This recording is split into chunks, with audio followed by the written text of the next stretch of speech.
We're good, okay. Okay, we're going to call the meeting to order. We actually called the meeting to order earlier. We had a presentation by the New Hampshire School Board Association. But we're going to open the meeting again, and if you'd please join me in the pledge to the flag. I pledge allegiance to the flag of the United States of America and to the republic for which it stands, one nation, under God, indivisible, with liberty and justice for all. Thank you. Agenda review. Nothing to add, okay. Here we have two sets of minutes. The school board meeting minutes for the school board meeting of October 9th. Is there a motion to approve? So moved. Second. August 9th. August 9th? Did I say September 9th? October. Oh, October. August 9th, okay. Any discussion, corrections, omissions? Okay, hearing none, all those in favor of approving the minutes of August 9th, signify by saying aye. Aye. Opposed? Any abstentions? One abstention? Chair votes aye. Thank you. And we have minutes of the Finance Committee meeting on September 6th. I'll move the approval. Second. It's been moved and seconded to approve the minutes of the September 6th Finance Committee meeting. Any errors, omissions, corrections? Okay, all those in favor, signify by saying aye. Aye. Opposed? Abstentions? 1, 2, 3 abstentions? Wendy and Yep. Kathy? And Chair votes aye on that. Thank you. Okay, time for public input. If anybody would like to address the board at this point, Ed. I just wanted to suggest that when you get to the agenda item regarding the Shanghai trip, that you mention reasons why, how much it cost, whose idea it was, and some background. People have asked what this was about. And The superintendent will give full details. sure, I just want to make sure I put it. Thank you. Okay, yes, sir. Yes, How are you? I'd like to speak to Team Wolfeboro. Go for it. Okay. The school board and the school administration have a daunting responsibility. Our children, grandchildren, and other youth spend 7 to 10 hours a day in school activities, and school-related activities. Their minds are being developed as their bodies grow and they start to identify their goals in life. And education is the key to achievement, whether the students want to be engineers or nursing or building homes or saving lives. When you walk into the main entrance of the high school, there is a banner proclaiming 1997, Excellence in Education. That was the year my wife and I moved here, Wolfeboro. That's the vision I'd like to place before you tonight, that maybe in 2024, you achieve an excellence in education, a long-term vision. One obstacle to that vision we see is the potential of drug use among our teens. We know that marijuana during the preteen and teen years rewires the brain and adversely affects motivation, memory, and self-control. We know that New Hampshire has a drug use problem much greater than all the other states almost. We know that Kingswood has a nickname. We know that 2011 YRBS testing showed that Kingswood Regional High School was 25% higher than the state average in marijuana use and 50% higher than the national average. We all know that Kingswood graduates are dying from drug overdose. The state reports that in 2017, there was 1 to 4 deaths in Wolfeboro, 1 to 4 deaths in Effingham, and 5 to 10 deaths in Ospey. And we know that our recommendation to implement the 2019 YRBS testing is supported by the police chief in each of the communities served by Wentworth Regional School District. Team Wolfeboro and the community wants to help the school board and the school administration overcome the obstacle of drug use that prevents that excellence in education. We're willing to roll up our sleeves and help you in the schools and on the streets. We're not asking for funds. We will bring the funds with us. We did that last year with Red Ribbon Week, where we gave out what was requested to 6 different schools in the school district, but we need your cooperation. Tonight, we ask that you support the 2019 YRBS testing, to believe that there's no drug problem in our schools, to ignore all the warning signs around us. Let's obtain baseline data so we can design, implement, and monitor drug prevention programs. Let's work together. Let's be partners for a drug-free community. Thank you. Thank you, Bob. Anyone else? Okay, we will move on, and we want to welcome Samuel Dene as our student representative. Welcome. Thank you. All right, hello everyone. I'm Sam Dene. I'm a little nervous tonight, so please bear with me. So Kingswood High School has had a smooth start to the year. The freshman class has transitioned very well. The extension of the task program to Thursday afternoons for freshmen is off to a good start, with both teachers and students reporting success. In addition, class elections recently took place for the freshman class, and student council is now moving forward to homecoming in October. The drama program is kicking off auditions for the new production, The Wizard of Oz. They had a solid turnout of students for the program, including an increased number of students from the middle school. Kingswood Athletics is also off to a great start. There are 440 students registered for the fall, and winter registration is currently open. All of the high school teams will take part in a big pink week during the week of October 7th. The purpose of the week is to promote breast cancer and awareness for. There's also NH Tackles Hunger for the football game scheduled for September 28th. Donations of canned food can be brought to the high school or be made out to the varsity football game at Kingswood that night. There's also lots happening in the Lakes Region Technology Center as well. The staff remains the same as last year, with the expectation of loss in Ms. Durant in the hospitality program. She will continue to do special projects for us in the Your Career, Your Future program. Please look for upcoming topics and featured guest speakers representing area businesses and career development opportunities. The LRTC also held their annual back to school night in conjunction with KRHS. Although attendance was light, the parents who came out were treated to a variety of treats prepared and served by the students and staff of the LRTC culinary program under the direction of Chef Pat Brudeau.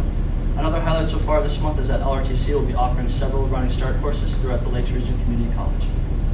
Mr. Montras, Ms. Gravitsky, and Mr. Sittimore will be offering courses this semester, as will others during the spring semester.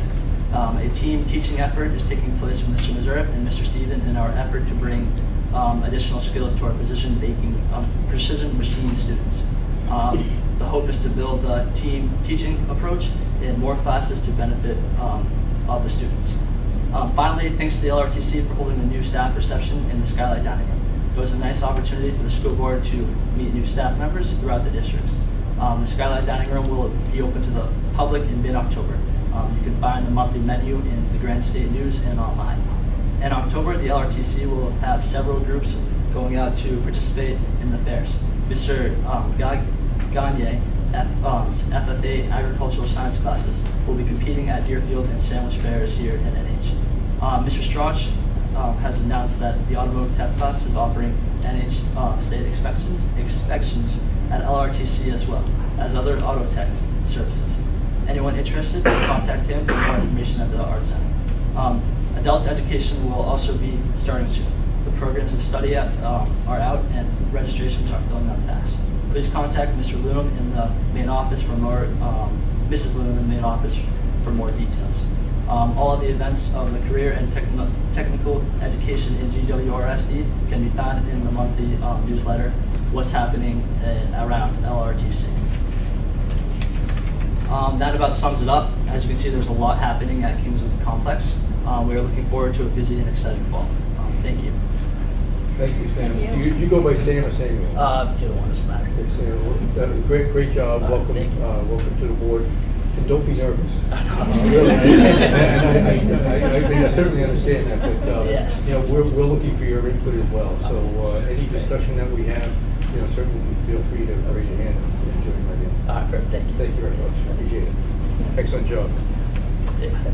Talk about this. Okay, superintendent's report. I just want to say, Sam, briefly, that don't be nervous, but I have to say, I was just as nervous as you were at my first meeting. It does wear off. Okay, the first item that I have is school opening, and I think school is off to a great start. First of all, the staff day, that first day, it's always really great to see the staff members and when we get together at the district. And Heather brought in a speaker on mindfulness who did a very nice job. Many faculty members called Heather to tell her what a great speaker he was and how helpful it was in terms of thinking about their own stress and how to manage stress. So that got very good feedback. Thanks to Heather. Following that day, of course, the big excitement was school opening, and it takes us quite a while to get around the district because the district is so large, especially now that Middleton is with us. So it took Heather and I nearly 3 days to go through the entire district. Now, that being said, we do try to get into every classroom and see the kids in every classroom, speak with every teacher, and we miss that every once in a while if we're there at the wrong time of day. But it was really great to see everybody back. The teachers all seem to be in a great place. It's the favorite time of year to see the kids, because especially the kids in the elementary school, because they always have these. This year, there's always something different each year. Like one year it's light up sneakers. This year, little girls were wearing kitty headbands. So it's really very cute and so fun. And I wish I got a chance to be in the schools more because I really enjoyed it. So, and also I just want to comment that the buildings really look great. The maintenance staff, as they typically do, did a great job getting everything spit shined, and it was really nice to see everything looking terrific. So, the next order of business is the NEASNC. As you know, we are about to enter into the final leg of the New England Association of Schools and Colleges process, whereby we get certified by that group. So initially they requested to postpone the Kingswood Regional High School and Lakes Region Technology decennial visit, currently scheduled for March 10th, 2019, to Wednesday, March 13th, 2019, to a date in the spring. So that they're pleased now that they were able to accommodate the request, I guess, the guy made, and change the dates of the visit to Sunday, March 17th through Wednesday, March 20th. So some of you will need to be available, as you know, because I know many of you have been through that process before, to speak with representatives from that group as we go through that process. So I think I said certification, but the proper term would have been accreditation. Any questions for? The high school's been working very hard on that. Should be a good process. Next, I just want to give you information about the upcoming field trips. We have Effingham Elementary School, grades 4 and 5 will be going to Carsonfield, Maine, and on this trip they will be collecting water samples and macroinvertebrates with the Green Mountain Conservation Group. The middle school will, with the group requesting this trip is Team Vista, and they're going on a fall overnight hiking trip. And that will be on September 21st. It's something that they do every year, and this is with the faculty at the middle school. There'll be 9 chaperones, 9 teachers, and I believe there'll be 44 male students and 30 female students, and there will be 2 parent chaperones who have not been named yet. Any questions about it?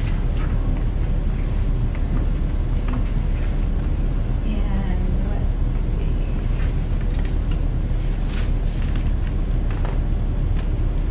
We have a grade 4 field trip from Ossipee Central School, and that's to the current Homestead Village, and it's part of the social studies curriculum. The departure date is 9/27. It's just a day trip, and we'll be returning just the same day. And we have about 40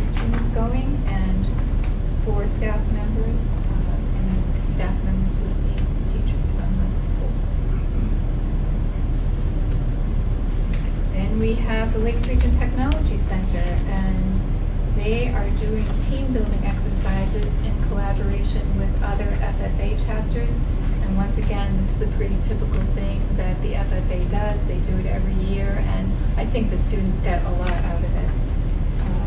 There will be 15 male students and 1 female student. There are 3 staff members going.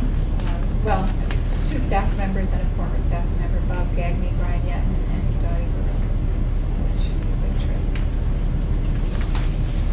Right. Questions? Any questions on any of the field trips? No.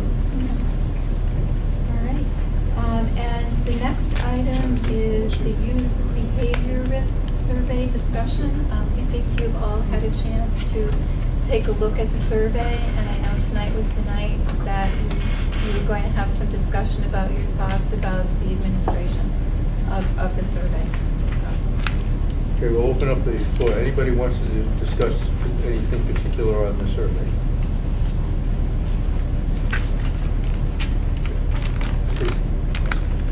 Okay. Like I had a question? Yeah, so the 2019 survey is, the 2019 survey, I think at our last meeting in August, it was not yet out, is that correct? I don't have a copy of it. If it's out, it's on the CDC website. And I apologize, I wasn't sure I was going to make it tonight, and I didn't look to see if it's been released by the federal government. But then it goes through the State Department of Health and Human Services and Department of Education, and they look at it and decide what's best for New Hampshire, and then it's released to New Hampshire. So I don't know. If it isn't out now, it will be shortly, because it's going to be administered in January, February, and March. So it should be out very shortly if it's not already there. Usually they don't vary significantly from year to year.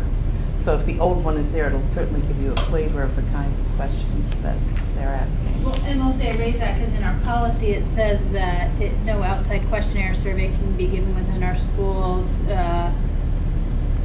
without the review of the and permission of the administration and school board. I didn't know if that the 2019 one, if we needed to see the 2019 one, that's a precursor to considering it. Yeah, I think certainly based on our policy, I think we should look at it and review it. So I think if it's as soon as it's posted, we should get a copy of it and review it and see if there's any concerns or whatever. In looking at the prior surveys that have been done, I have some concerns about some of the questions that are in there of the personal nature that, I don't think are anybody's business, but sure.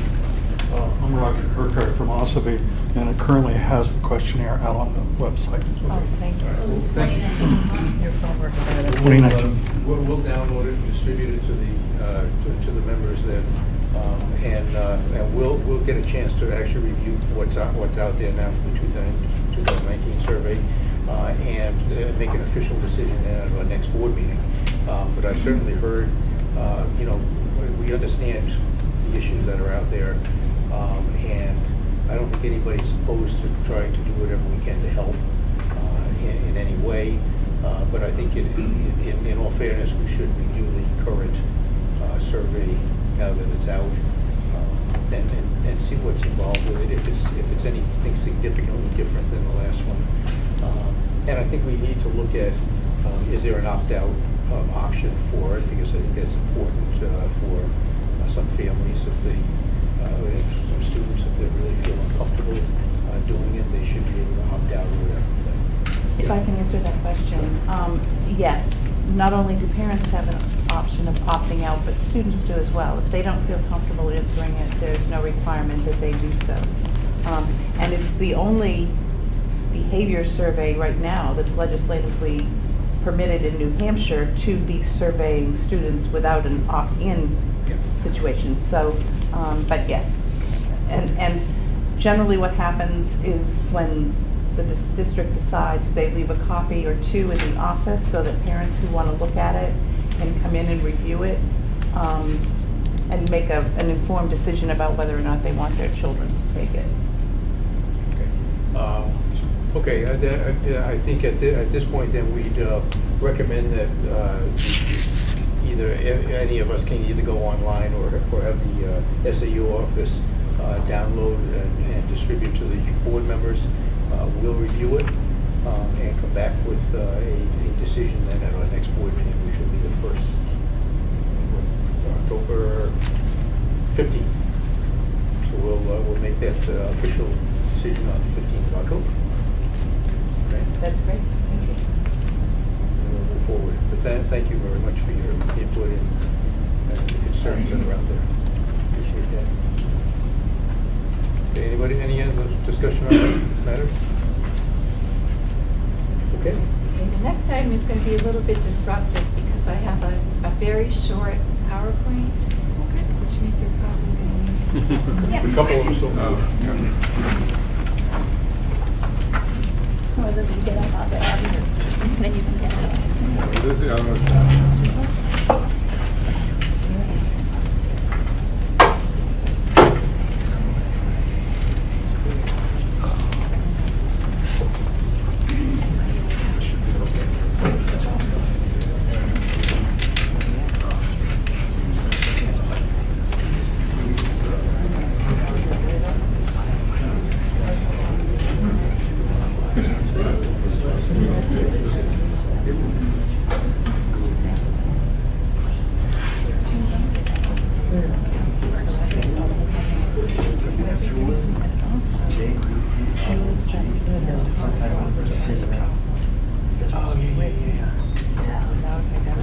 That seems to be the. And I don't get it. I mean, individual school results as far as I think it's going to go on later. It's a touchy subject. Oh, no. I don't want schools to share. I don't care. I never have. I mean, I fought this, it for years. And, This was working 5 minutes ago. Watch it not work now. There's a district who does it because somebody in my position released the data because we're saying they're trying to limit it. They have made strides, they've been improving for years. Why we all start somewhere?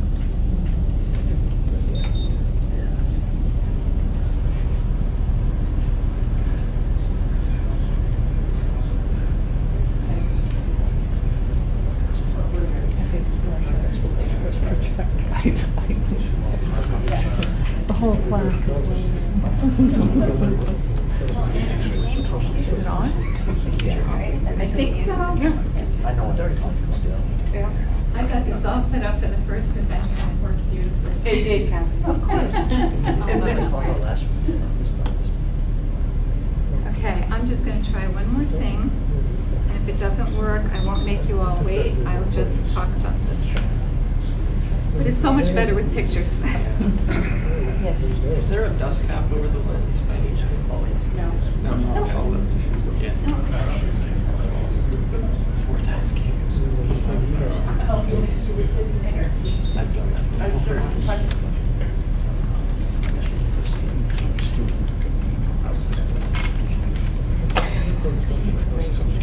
Yeah. I don't know what it is. It's my grandchildren.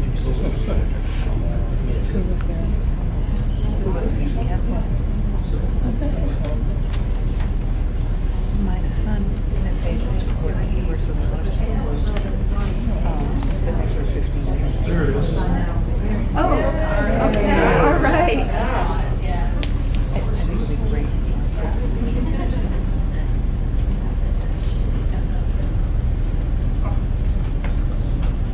I'm probably going to need just a little bit of light. I might have to stand back.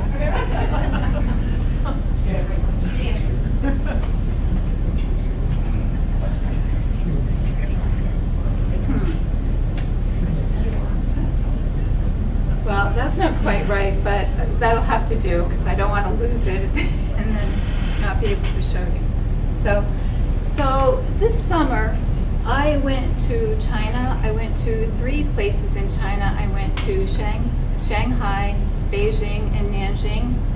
And it was part of a group, the Association of School Administrators. And in order to get selected, it was a competitive process because the school administrators were subsidizing a large portion of the trip, and of course I paid the rest of it myself. But so out of superintendents across the country, there were 20 selected, and I was fortunate enough to be selected. So I wanted to share with you some of what I learned while I was there, and some things I think could be possibilities for our district and could be some real advantages for our teachers and students. Okay, so people ask me why China, and I think that's a very good question because there are a lot of different countries you could visit, and there are a lot of countries that get great press as far as what they're doing in schools. But China and the United States are often compared. Where I hear often in education circles and in the public, well, the students in Shanghai score so well on educational tests. Why did they score so well? Why are their scores so high? And so something that I read a number of years ago by this author, Yang Zhao, the book he published in 2009, really talked about what was happening in China and the Chinese education versus American education. And in his view, the American education was preferable to the Chinese education. At the same time, you had a lot of press on how to fix America's schools and a lot of negative press on what was happening in America's schools. So as I'm reading Time magazine and I'm reading Yang Zhao, who is right? Who is right in this debate? So that's what really spurred my curiosity, and I wanted to see how students are educated and what the Chinese view of the American system is. So the trip was, there were a few things involved. We visited many elementary schools, many middle schools, and many high schools. We were also called upon to do presentations regarding what was happening in schools in the United States. The presentations ranged from STEM instruction to critical thinking to social emotional learning, flipped classrooms. Those were the kinds of things that the Americans were presenting. The Chinese people were presenting what they were beginning to do in the area of STEM. These particular pictures that you see up here are schools. This is the school in Shanghai, the very first school we visited, and they were really showcasing a lot of their critical thinking and hands-on problem solving, and we're very, very proud of it. So you can see up in one corner there are Legos. That the center photos are 3D printers, which is really, the 3D printing was really pretty amazing. I've seen 3D printing here, and we're not there quite yet. In this corner, this was really cute. There was a little boy that had a robot that he was giving a voice command to dance to the beat of the music, and it wouldn't work, and he was so frustrated. And he kept raising his voice to it like it was a person, and he finally got it going. And he was embarrassed, of course, because we were all there, but it was very cute. And then Chinese calligraphy is the other thing that you see in that picture. In spite of the fact that the Chinese folks really do want to focus on STEM problem solving, communication, critical thinking, they really do have a very much of a deep ingrained sense and love of the arts.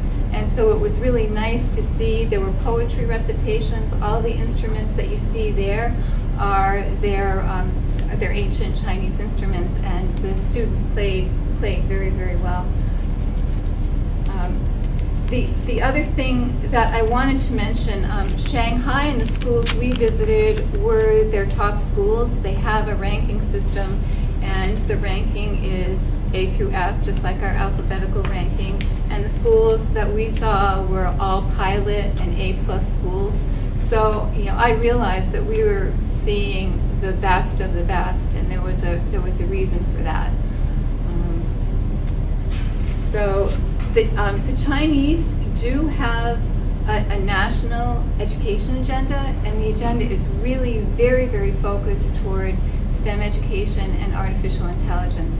But they realize that in order to make progress in those two areas, that the underpinnings of that are critical thinking and problem solving, and of course anything you do, you have to be able to communicate to others. So they really see those as the underpinnings, and they see the United States, at least the Chinese folks that we talk to, see the United States as doing a very, very good job in those areas, and they really aspire to be like us.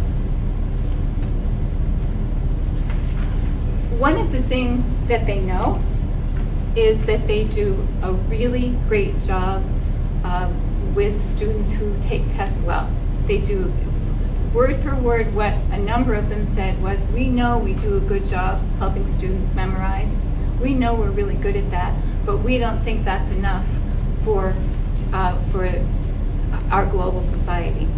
And it's not surprising that they do so well in terms of test taking, because in order for them to go to a very good school in grade 9, it's all based on this one high-stakes test. So they are just study for the test, because they'll either go to a regular academic school, a vocational program, or they'll go to a top academic school. And of course, the majority of them would like to go to the top academic school, and they study and discipline themselves to get there. So, but I will tell you that the competition is fierce, and one teacher described it as cruel, which I thought was kind of interesting that someone from their own system would describe it that way. One of the schools we went to, you see the picture down in this corner here, that's a basketball team, and when we walked in, I thought, I have never seen so many tall players in one school. Well, they also recruit for special skills. So this was a basketball school. I knew something didn't seem quite right.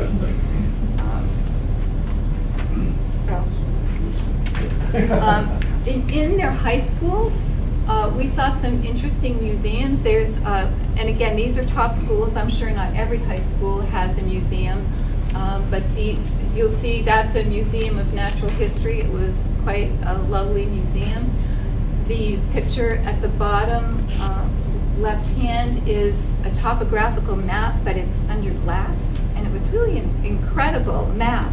But it was really odd to walk on it. You feel like you're going to go into the water because it was so realistic. And then that's a library down in the right-hand corner, and everything was out of carved wood. It sort of looked like a forest. It was really peaceful, really interesting. And I know that that's not common in all their schools, because we visited a number of schools that look just like the schools in the United States. So, and really, the structures in terms of the buildings were much more similar than different. The schools we visited were very large, but it looked the same. You know, the classrooms were the same, the stairways were the same. The fields were the same, although I would say their fields were not as nice as certainly as what we have here, and probably in most places in the United States. The other thing that was similar was the governmental structure. There's the national structure and the regional structure, and then the local structure. I didn't have enough of a chance to get involved in the policy aspect of it and how everything operates within those three governmental bodies. I think it would be really interesting to know more about that, but we were really immersed more in the school part of things. The other thing that would be of interest to you is that we saw classrooms set up in rows with traditional students, 50 to 60 students in a classroom. So I think probably they're going to have some difficulty transitioning to a critical thinking, problem-solving based experience with 50 to 60 students in a classroom. The other thing that was a surprise to me, you know, there were a couple of things that I went to China thinking were true. that I found out were not true, and one of them was technology. The only time we ever saw a smart board was at the Institute of the Ministry, the Department of Education in Beijing. They had a beautiful, large, interactive smart board. There was not a smart board in the school, and no one-to-one computers, or even no computers in the classroom. There were computer labs, like we used to have computer labs a while ago. So that was interesting to me also. I would say that character education, I think, is not an overt focus, but it's implied in almost everything they do, I think. There's a real focus on discipline, respect, and I'll talk a little bit more about that later on. The students we observed were very well behaved, and we here, for various reasons, do have students who don't always behave. And so one of the questions I asked was, what do you do when students don't behave? And they said, well, they just do. And I thought, no, that can't be. They must have some. So, by and large, I think the culture is different, and the students are very compliant, and there is great respect for teachers. And that's where that statement, if I teach you for a day, I am your father for life, comes from, because there's a deep respect for teachers. So I went a little further and said, well, what about students who come in that are mentally ill? You know, every culture has students that are mentally ill. Well, what about that? And they said, well, we take them out of class and we talk to them. He said, but it's very hard. It's very hard. So there are those few students that have issues that also are challenging for teachers. And I can imagine with classrooms of that size that it is very hard. There were, as I said before, there were several presentations, visits, and signing ceremonies were a big thing because everything is very, ceremonial. Everything is very ceremonial over there. So that's the whole group. You see the American contingent and the Chinese contingent there. One of the things that I noticed that I found fascinating is that when we went to schools, there was this global feel to the schools. I'll give you an example. You can see right there those pictures. Those pictures were in a library, and they had famous people from around the world. And there were many people from the United States pictured there. We went into another classroom, and you can see all of the flags. So there were these subtle sort of things in the environment that made me think they really are thinking. They really are thinking about things globally. And in conversations with, again, several Chinese people, they had the same comment about educating global thinkers with a Chinese heart, which is kind of an interesting statement. There is no doubt in my mind that the government recognizes the importance of education in their country and really wants to see the education system support the development of their economy, and their belief, I think, is that STEM education and artificial intelligence is the way to do that. I think we might agree with that too. But the other myth that I went there believing is that Chinese people spoke English, that most of them speak English, and that wasn't true. So when I got there, and a few times I wanted just to strike out on my own and just go, walk around, go into the city, whatever. I thought, I can't speak Chinese. So I had to learn how to use Speak Now, where I would just speak into it and then it would appear in Chinese, and then I'd show it to the person who spoke Chinese, and then she'd speak into it. And so we were communicating that way, which was just a great lesson for me because I was thinking about how useful that can be for our students. WeChat, there's no Snapchat, there's no, what's the other thing, WhatsApp, that's not big over there. WeChat, is the communication vehicle. So I learned to use WeChat. When you're someplace and everyone's using something, you just learn. So, as I expected, the one thing that I did expect was that there would be limited Facebook, and there was no Facebook, there was no internet, and of course there's a lot of governmental control on all of that. I'm not saying that the internet doesn't exist, I'm just saying I couldn't get it. So, along with my belief that not a lot of, or my thinking that Chinese people spoke English, most of them, what you're seeing here is an American baby language school. So this is for Chinese children to learn how to speak English at like tiny age. So maybe the next generation will be bilingual English speakers, and if I go in 10 more years, I'll hear more people speaking English. We have been, a part of this process was the opportunity to be matched with sister schools, and so I did contact our elementary schools to find out which elementary schools might be interested in some sort of collaboration so that the students could learn about each other using Skype or whatever technology would make sense for both sides of the equation. And we had 3 schools that were interested. Crescent Lake has, I believe, 3 Mandarin-speaking children, so that certainly made a lot of sense.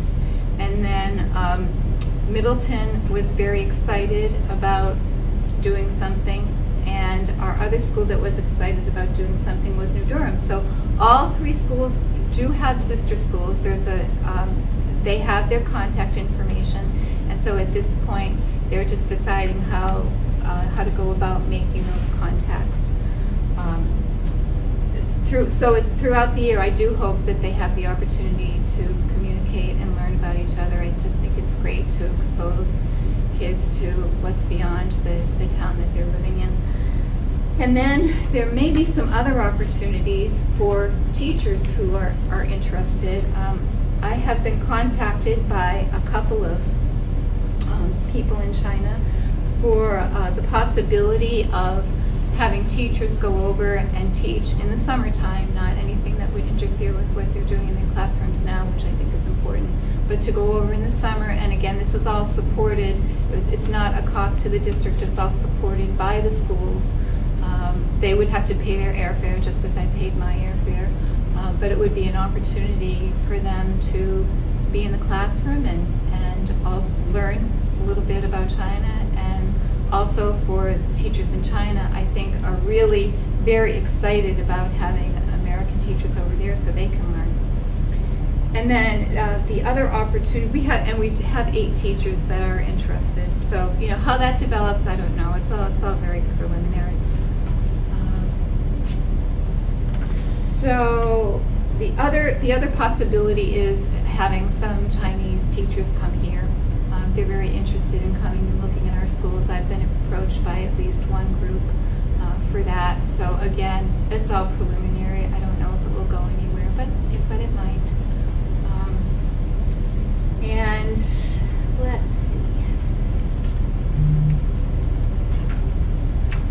I think. No, their schools run on a very similar schedule to our schools, which I thought that was interesting too, because I thought that they were in school, and their school day is not that different from our school day either. What is different is that so much of the students' efforts go into working after school. I mean, they don't have the same expectation in terms of work at home. There are hours and hours of work after school. They might participate in a sport, but after the sport, they just work until they go to sleep. And they're memorizing. They're not doing any problem solving. They're memorizing. So it was an interesting trip, and I hope that it has some benefits for our students. And if you have any, do you have any questions? I know I just skimmed the surface, but How do they handle children with disabilities? they separate. They separate all of their students with disabilities. Like we do? No. There's more separation. We include our students with disabilities.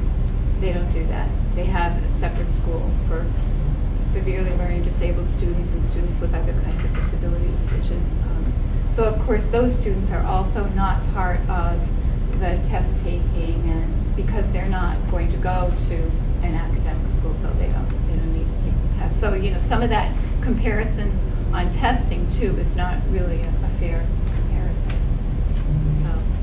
Are there teachers from other schools besides our region?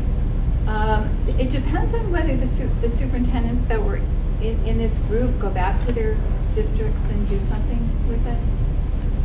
So, but I'm happy that our students may have an opportunity. I think you humbly started out by saying that you got selected out of a group that was putting in the effort to get there, so congratulations. Oh, well, thank you. I And- don't know what the criteria was, so. Oh, okay. That was my next question. Breathing, maybe, I don't know. Thank you, though, that's very nice. Nice job. Very interesting.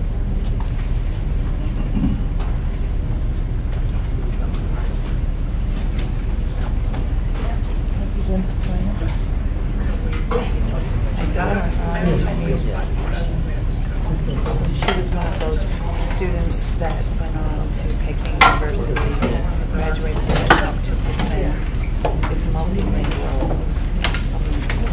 Kathy, if a student doesn't do well on that test going into ninth grade, they get to continue their education, or?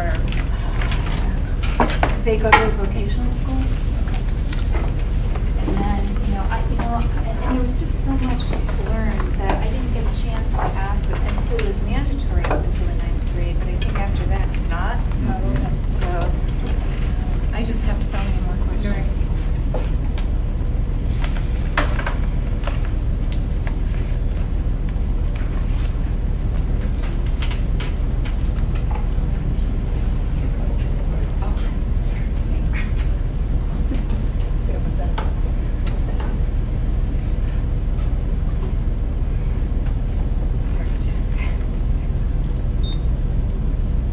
Can everybody see all right? Should we turn? Oh, I thanks, just didn't Kathy. want to, I don't know which button to push, so I don't want to make you all sorry. My thought is I hit the wrong one and everyone be walking around with that sandwich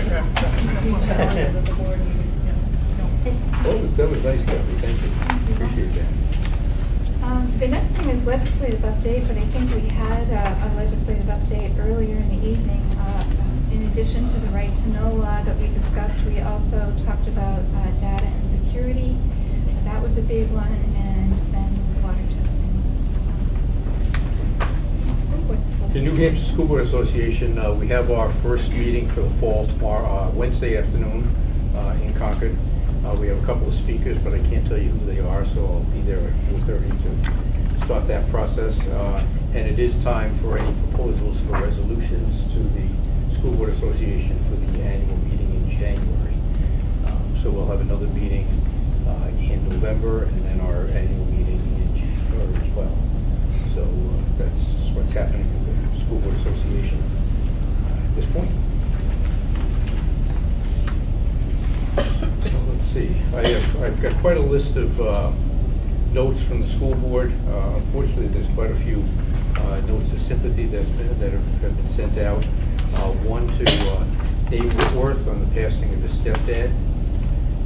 There's sympathy notes, expressions of sympathy sent to Gordon Hunt, a former school board member, on the passing of his wife, and to Carrie Hunt, her mother-in-law. Deb Yetton on the passing of her dad. Casey Burnham on the passing of her mom. Diane Balser on the passing of her mom. And Bonnie Stinson on the passing of her dad. We did send some get well notices to Marianne Belanger following an injury, to Kelly Bellini as she recovers from surgery, and to Erica Seaver as she recovers from surgery as well. And congratulations wishes were sent to Christine Alcorn on the birth of her son, and to David Casto on the birth of his son. So those were notices that were sent by the school board. And now we'll move into committee reports. Academic affairs, Wendy? Yes, we met briefly earlier today, and the first records retention policy. We had updated it actually around 2017. And what we did change is based on the New Hampshire state law, they had made a special education that we had to retain the special education files for each student up to the age of 60. Apparently they had many concerns regarding that from different school districts, that was, going to be very onerous on the school districts, and so they amended the state law recently to change the age to the student's 30th birthday, so we cut it in half, so we amended our policy to reflect the change in the law. So that is, and then I want to thank Guy, Donnelly, Kim, Kelleher, Sarah Strauss, and probably many others teachers in the high school over the past year, and it's being implemented this year as well. They worked together to realize there was just, how to help the freshman students make a smoother transition from the middle school to the high school. We do a lot on the front end now, but apparently, they, work together as a team very closely with the middle school and high school, and thought we could, kind of beef that up, maybe do some really honed in one-on-one seminars on different communications, rules of engagement with the classroom, responsibility, digital literacy, digital ownership, and the Power School, and the different grading systems from going from the middle school and high school. So they have established during tasks, I think Sam alluded to it, I think a little bit, that, they're called freshman seminars, and, each, I think it's once a week, they're, getting, how to get involved in all the different activities here, how to communicate appropriately, whether it's technology, rules of engagement, again, in the classrooms, digital literacy, how to manipulate Power School, just a little more teaching to the students to become more acclimated to the high school. And they are being paired with different mentors from the upperclassmen that meet with them, talk to them about social, things. It just sounded really, to make the transition a little bit more complete, robust, because the teachers in the high school felt like the kids just need a little bit more. So I was really happy and proud that they noticed it, they took action on their own time, met, and by the sounds, it's being well received by the freshmen. And that was it. Okay, so that's first reading on the changes for the data records retention, so we'll vote on that at our next meeting. Great. Building and grounds, Ernie. Okay, they've had a busy summer. They've gotten a lot done. They primed and painted the rear awning, handrails, and columns at the middle school. They replaced an HVAC controller and also another control board. A lot of painting. In Effingham, we had propane tanks that were a little too close to the surface, and on a cold winter day, they froze up. They've been taken out of the ground. We dug a bigger hole and buried them deeper. Yeah, we shouldn't have that problem again. But these are the kind of things that pump up that we don't expect. Unanticipated events, one of the HVAC drive motors at the Art Center needs to be replaced. So we're putting some age on these buildings already. It seems a little early, but this is the kind of thing that we ask you for, that $150,000 for things that pop up. That's an example of it. Also, the water system at the Art Center, they collect all the water off the roof. We've got underground tanks. We use that water to water the ball fields and flush the toilets. Well, one of the pumps quit. The good news is we'd installed 2 pumps, so we have to replace the failed pump. Again, that's an example of some of the stuff we've had to take care of.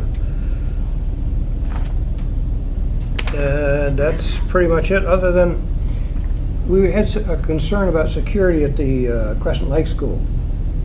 All the lights are at the school, and the parking lot's all on the other side of the trees where the light doesn't filter through. It's kind of dark out there. Well, Phil Cousteau and his crew went out and thinned it all out, so there's trees there, but all the underbrush is gone, and now it's a much safer place for people to go out at night when the light is minimum. So They keep doing the good work. And that's it for now. Great, thank you, Ernie. Under finance, as noted earlier in the meeting, we approved the minutes of the September 6th meeting that we had. We met in the Skylight Dining Room with representatives from all 6 communities, the selectmen or individuals from the towns to discuss the budget process, the funding formula, more information to come from that. Our finance committee meetings or budget committee meetings are open to the public, and we'll make sure that those are posted so everyone knows when they are. I've encouraged the members from all 6 towns to come to the budget process to understand how it's done, and to move forward from that point. We usually hold those in November. Seems like a short window for putting a budget our size together. I did try to explain that about 76% of our budget is personnel, because that's what we do. And that's part of the contractual obligation that we have. So there's not a lot we can do with the top section of 76% of that budget, because that is what makes up our district. Obviously, if there's changes in personnel, that will affect that top section. I also made the point that part of that top section is the New Hampshire retirement system, which unfortunately the state of New Hampshire is reneging their responsibility on. When it was first established, they paid 35% of the cost. They are now paying 0. And that's up to your legislators to change. But that's something that's a huge dollar amount out of our pocket that could go into education for our kids. Or to reduce the tax burden on our taxpayers. So, plus the stabilization grant money that's been out there, the legislature is taking 4% a year out until it's gone. So that's another dollar that just comes out of our pocket that taxpayers have to pay. So these are things that were explained. I think it's all part of the budget process, and we'll meet in November to put our budget together, our proposed budget together, to be voted on next March. Jack? Yes. I'd just like to comment that I'd like to thank the selectmen that came to that meeting. I thought it was a very productive meeting, a very forthright exchange. They understand the problems of budgeting because they live with them day to day in their own towns. And I think if they will attend some of our budget hearings, I think they'll be very productive for them and for us. Yeah, I agree. Thank you, Ernie. Appreciate that. Okay, also under human resources, that's another one of my hands, I guess. We have started negotiations with our GWEA for the teachers. That's an ongoing process. Next month we start with the support staff as well. And after the support staff is done, we'll do the administrators. So we have all 3 contracts this year, and we'll continue discussions on those. And hopefully move the process forward. Public relations, anything? We have nothing. Okay, advanced planning, if you look down below, today obviously is the new teachers reception. Before this, and academic affairs and all that. Crescent Lake's open house is the 19th. On the 20th is Carpenter, Effingham, Tuftonboro open houses. On the 27th is Ossipee and Durham's open house. No school on Columbus Day, October 8th. And our next school board meeting is October 15th in Effingham. And the meeting after that is November 5th in New Durham. That's again all on the bottom of your agendas. Now, public input. Would you like to say anything else about public input? Well, hearing done. We'll move right on. Closing comments by board members. Let's start down with Kathy. Welcome, Sam. You did a really good job. Very thorough. I think probably the most thorough. I loved hearing about the tech center and all the things going on throughout Kingswood. I love the new teacher reception, to get to meet new teachers, and I just love the opening of the school, so I'm really happy to be here. Welcome, Sam. You did a great job, very thorough. It was nice to hear a lot about the tech and all the things that are going on. And I too enjoyed the new teacher reception. Seems like we got a really great group of new teachers, so welcome. Bernie? Sam, you spoke up well. Thank you very much. We look forward to more input from you. The new teacher reception, for the people in the audience probably don't realize it, but we hire all these new teachers every year. But we don't know what they look like. We're never given a picture. All we have is a resume. So this is our first chance to meet the teachers and find out who is doing what that we read about. So I think it was very productive, and I think Pat did a great job. That buffet, the way they set it up, it worked out. Good participation, so thank you. Oh, a question for Kathy. In your China visit, was there any discussion of exchange students? I actually had a discussion with the head of AASA about exchange students because, I was thinking about generating revenue. And yes, there is a possibility. We would need to become what's called a CEVIS school so that we could accept students on an F1 visa. Actually, I had been looking into that. This is a longer answer than you wanted, but actually I'd been looking into that anyway because we had a couple of students that wanted to come into our school on an F1 visa and we couldn't accept them. All the private schools can accept them. So we really do, I think, need to look at that because I would like to be able to accept students. This one situation was two parents, they each live in a different country, and the student is a citizen in the other country, joint guardianship. So it's something for us to consider. Thank you. Okay. Welcome, Sam. One of the things I have to do for my job is give a lot of presentations, and I absolutely hate them. But the first thing they teach you is to stand up and to project and give a presentation, and I'm so happy that you stood up. It was great. Team Wolfeboro, thank you for coming. You came to the meeting last month and this month, and you're clearly very passionate about your cause, just like a lot of our students are. So thank you for coming. Sam, Mrs. Kennison was very proud of you. I don't know if you don't know her probably, but your dad and mom do. Nice job. And the reception was really good. We tell everybody when they come in, though, this is the first time we'll shake their hands. The next time we shake their hands, probably when they're leaving is retirement. If I'm still here then, probably quite an interesting one. Stacy? Yeah, great job, Sam. Welcome. I wanted to just follow up on a couple things. The finance meeting we had a week ago, it was nice to get everyone in the same room.